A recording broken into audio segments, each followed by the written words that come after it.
Today I'm going to talk about why I love YouTube and Instagram and social media when it comes to learning stuff about art and good tips and tricks. Hi, I'm Lullan and I'm an artist living in Sweden, and I love YouTube, Instagram, Pinterest, social media, and that was me in December. I didn't know it, but I had meningitis, but I do think I look a bit peaky. It's now the end of February and I'm slowly recovering, and I'm so happy I've been able to put this video together.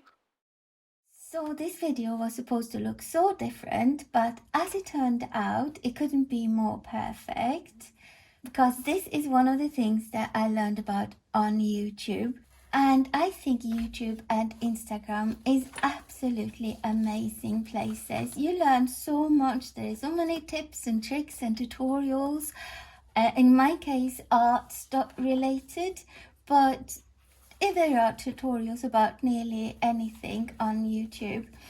And I am not naive. I know there is an awful lot of rubbish out there, but I do avoid that, because this is one of the things that I learned about on YouTube. One of my favorite YouTube artists is Marcille, and she calls her art nest, and I think that is so cute. So I call mine my art nest, and she keeps her by her recliner, and I'm not sure what a recliner is, but I guess it's an armchair, and I keep mine by the sofa. And I think an art nest is such a cute word, so I call this my art nest as well.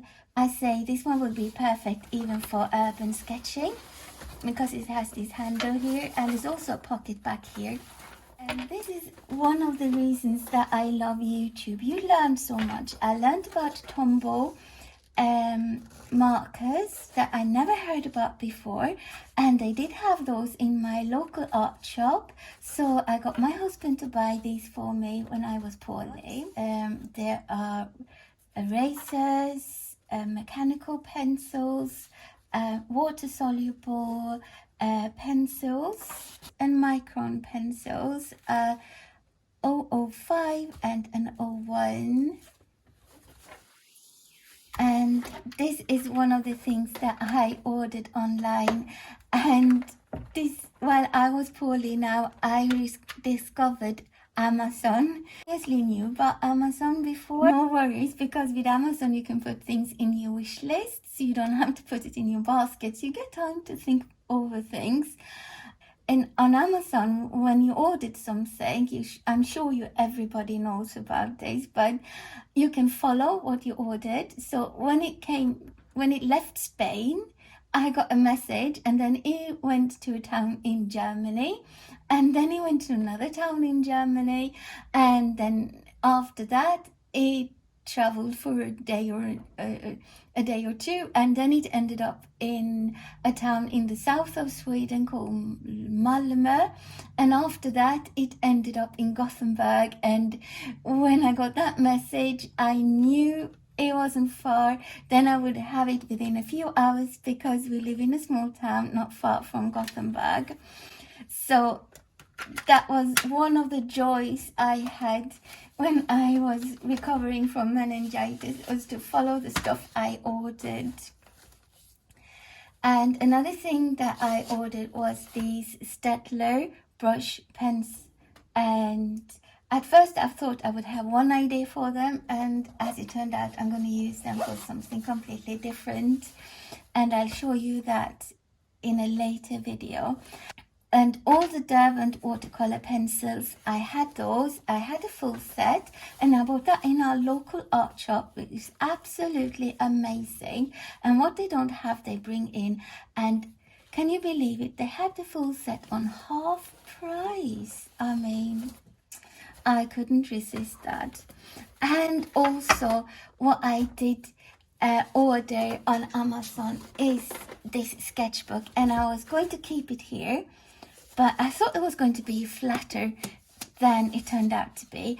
And it has this wonderful handmade feel to the watercolor paper, and it's a Concertina Sketchbook. And do you see how there's no end to it either? Look at this.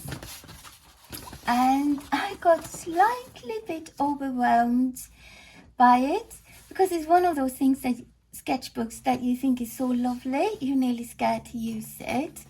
And I want to ponder over it before I start using it, because I want to do something special with it. So I put that up on the shelf to think about. But what I put in here, which was supposed to be here, but as you can see, I can't even close it because I put too much stuff in. But if I want a thick sketchbook in here, I can just tear one of those things off and then it would fit. But I decided to have all my Derwent watercolor pencils in here, and then this one just had to live outside. And as it turned out, this homemade sketchbook has turned out to be one of my absolute favorite sketchbooks. And I do have a few sketchbooks. I'll show you. Here are a few of my sketchbooks. And I have more in the drawers and the press. Ooh. These are just scrap watercolor papers that I had left over. And when I find one that is almost about this size, I cut it to this size, and I use this puncher to punch holes in it. And I bought this one at a local art shop, and they have a bit of scrapbooking things. So I guess these are the rings that you use for scrapbooking. Well, the lovely afternoon sunshine, a coffee break later, and I looked through the film I just filmed, and the afternoon sun is lovely, but the glare in the video was not nice to watch through the whole video. So I thought I'd just refilm a few things. So I will insert clips from both the videos, because I'm a bit tired now and I'm tired of talking. And this was when I thought I would keep my watercolors in here. So this is mostly watercolor and some color pencils, but I've decided to not have my watercolors in this. And these are the watercolors I used. And this I started to use the water soluble crayons, and these are my Lyra watercolor crayons, so these are not the Caran d'Ache Neo colors. And I used a big pen to draw in some lines, and I used a blue and a green big pens.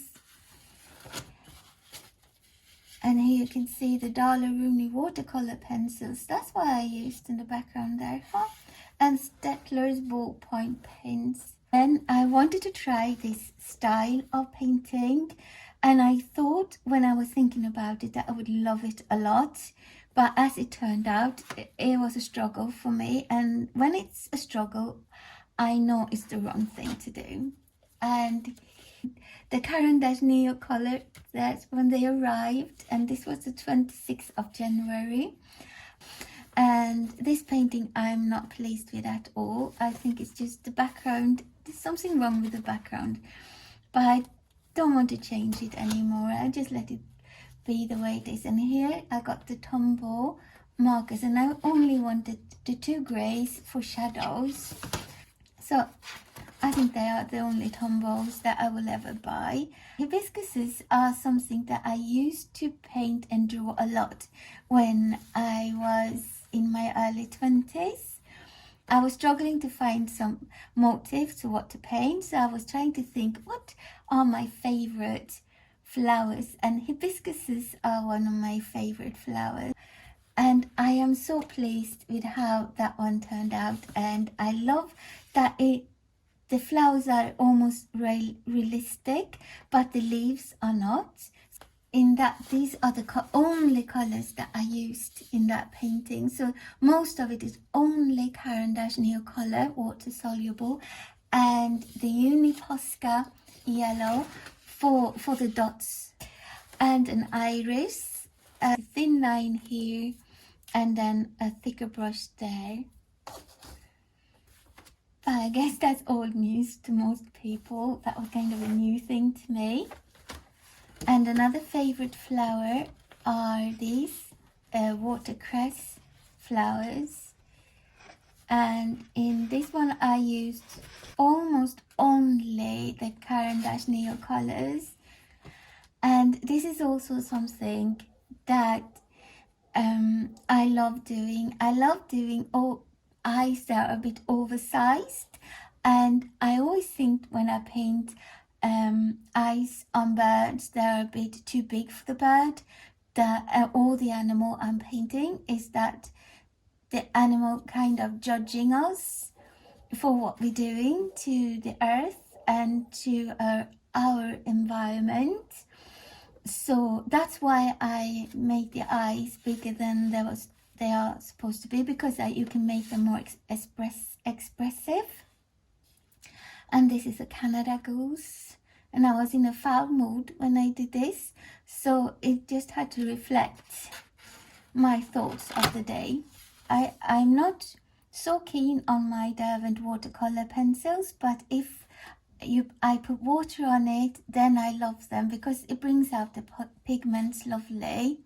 Yeah, I'm looking forward to make more sketches in this book. I loved it, and I liked the size, and I liked it that it was all scruffy paper, so I didn't have to feel that anything needed to be perfect. I could just doodle, and not all papers are damaged. Like this one has a fold in the middle here, but there are some papers that are just pristine.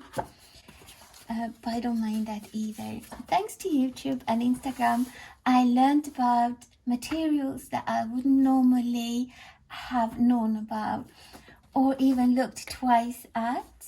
I wanted to make YouTube videos because I wanted to add to the conversation, because before, in the old days, artists used to meet up in coffee places and they discussed the art, and I'm sure they inspired each other a lot and they learned a lot from each other. Use this color with that color, or use this brush instead, much better.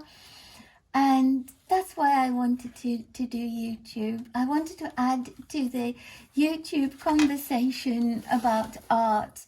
Perhaps even I have something somebody can learn from. If nothing else, my love for art thing, and perhaps a tip here and there that somebody else might not have thought of, or even one did know about it but needed reminding about it. So I hope you enjoyed this video, and I'll see you in the next one next week. Lots of love.